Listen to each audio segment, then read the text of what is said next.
So one of the use case, like we have mentioned before, one of the use case of a headless CMS is to have the content dynamically available to the page, and then other people or other non-technical people can also modify the content. As you can see in here, we have a navigation item, service, pricing, blogs, contact, and it is represented by these items, is services, pricing, blogs, and contact. But as you can see, other buttons in the navigation items are kind of different.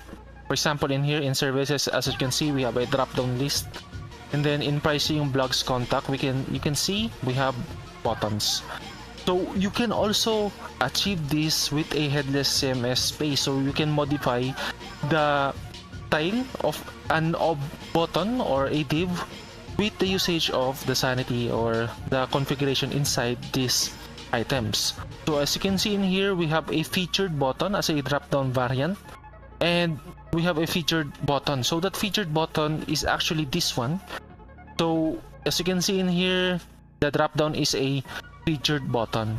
So we have a drop-down of items, and then once we look at a pricing, for example, you can see that we do not have a drop-down variant, and we only have a link of it which corresponds to this internal page, which is the pricing page.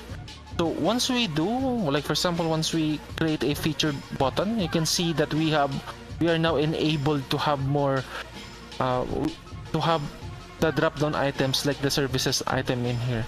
So I will not do that in here, but that is just the case.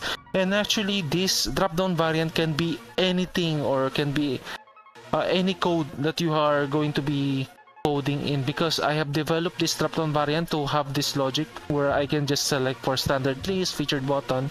Then you can also have your own functionalities as well, and that is really one of the most powerful things in creating systems or creating applications with a headless CMS, because you can create variants for each buttons. You control what it looks like, you control based on the requirements that the server or the business may have.